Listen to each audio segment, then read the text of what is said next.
Hi, welcome back. It's Laura at Hyperstamper, and today's antique junk journal is made from this beautiful 1930s book, Hans Andersen's Fairy Tales.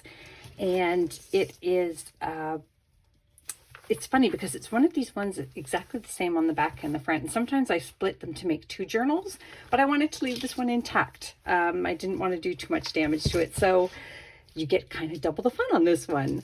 I took some new and vintage ribbons here to match the beautiful, colorful cover, and these vintage beads down here, also with the blues and the greens of the skirt and the decor. This is antique lace down the side here, and this is antique lace down here.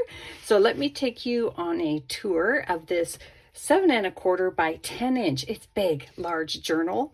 And reminder that everything inside is authentic, vintage, and antique ephemera. There's nothing commercial in here, no digitals, no printouts, just the real McCoy. Then I'm going to put it in my Etsy shop, hyperstamper.etsy.com, and it'll be up for grabs.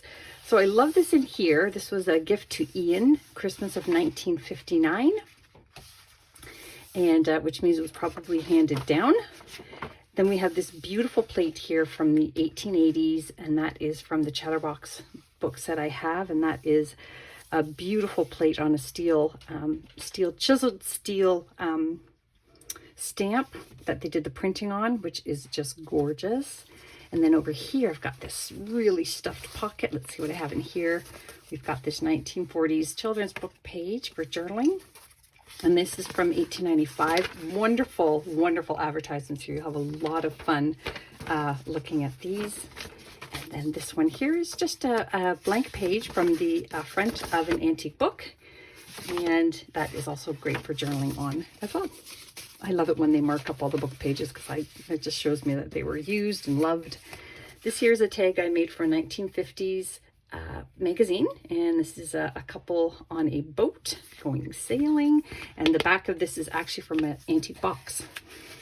This here is from an early 1900s bird book, Birds of America, and this one is quite beautiful.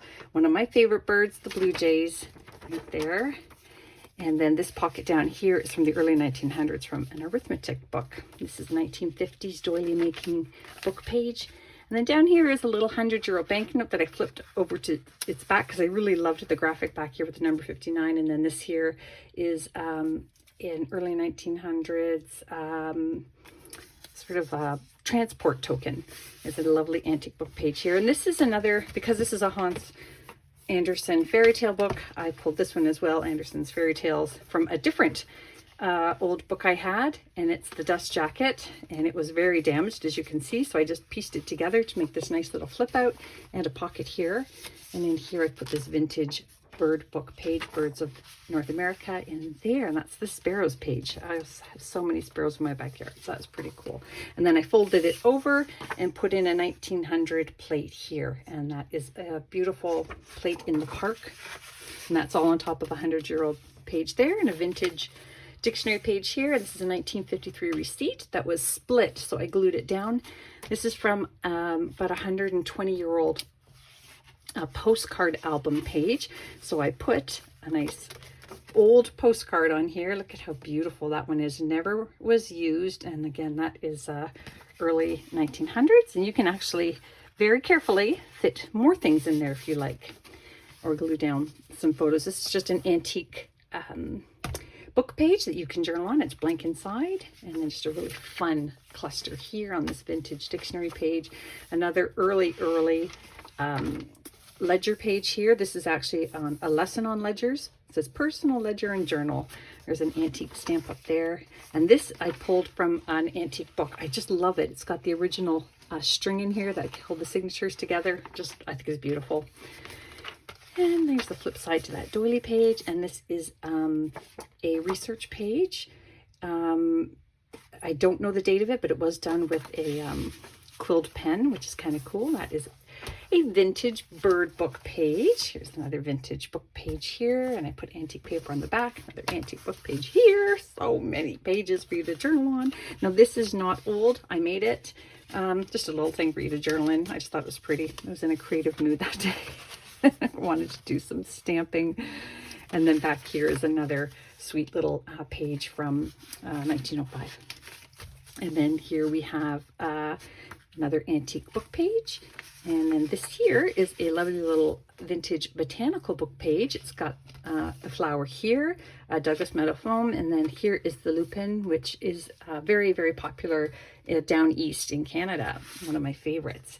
And then this beautiful vintage wildflower page, one of the few colored plates that was in there. And so it gets to live in here now. This is from the 1930s, a student's workbook page on how to do letter writing. This one here is 1936, which is actually when this page is from. This is a beautiful piece of applique. And then this here is from a very, very old book. And I put more antique paper on the back. Journal. Here's a really fun music folio page here. Popular favorites. And I turned that into a pocket here. And this is a plate from the early 1900s. This beautiful little lady here on her spinning wheel beside the fire cooking. It's quite spectacular. And you can journal on the back if you want, but that is about 120 years old as well. There's the rest of that student's page. And this is just a really cute 1930s children's book page. I thought was lovely.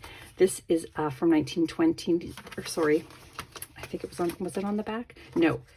I'm not sure how old this one is, sorry, but by the fashions, it looks to be about the 40s or 50s. And this kind of scalloped edging here is from that era. Another, the common loon. We love them up here in Canada. We love the loons, their haunting sound. So that's from a vintage book. This is wonderful. This here is from this book, Jolly Summer Days, which is so great. And just for fun, I will show you if I can open it. Sorry. The inscription here. I love these original stickers that the teacher put in the gold star, and it's presented to little Marilyn. And she actually says, "Dear little Marilyn, for general efficiency and politeness." So to get a book, and this one's from the principal, that was a big deal. So I pulled a plate from that I think is just wonderful and special. This is a 1950s stamp collector book page, and I've just tucked some vintage bits in here. This is an antique piece, a hand-typed research page again, 1893 on that one. You can journal on those. And then this is just a really fun piece. If you look here, you can open the flower right up. But that was from a Ukrainian doily. And that's a vintage art piece book page. This is from another children's book page, the little bunny here who fell into the coal hole. Coal hole? Sure, why not? This is a 1945 book page. This is a ledger page from, I want to say, the 1959. There we go. Just a fun little clip there. This is another beautiful English countryside plate from 1904.